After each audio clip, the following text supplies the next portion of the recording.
Hi guys, the book review I want to do today is on the book called Buried Onions by Gary Soto. And in the back of the book is a Spanish words and phrases dictionary that you'll find very useful as you read through the book. There's a lot of Spanish words in the book.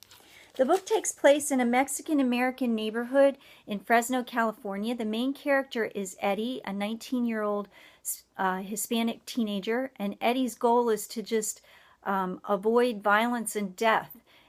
His cousin Jesus was violently killed, and Eddie's friends and family want him to exact revenge on Jesus's killer.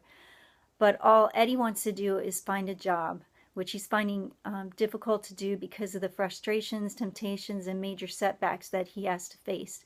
Eddie also finds it difficult to determine who his friends and enemies are. And the author uses a comparative analogy of the difficult life in the Mexican-American neighborhood with a giant buried onion under the city that causes tears of sadness. While this story was written in 1997, it's very relevant for today because of the multicultural issues that we face. Again, this is a multicultural classic fiction book. It's told in a first-person narrative through the eyes of Eddie, the main character. It's very violent and very depressing, so I would recommend it for a more mature or an older young adult. And I also think it would be a good read for Hispanic patrons in a library, adult Hispanic patrons in a library. It's an easy read. It's not a very big book. And I wanted to share with you the analogy that's throughout the book, but this is a good description of it at the very beginning of the book, and it's on page 2. The sun was climbing over the trees of City College, and soon the black asphalt would shimmer with vapors.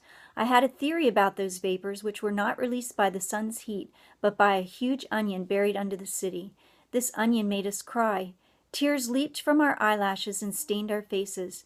Babies in strollers pinched up their faces and wailed for no reason, perhaps as practice for the coming years. I thought about the giant onion, that remarkable bulb of sadness.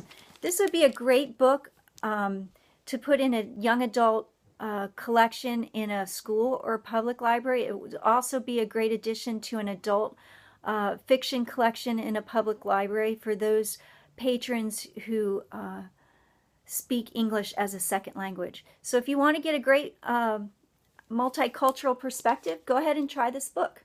Thanks.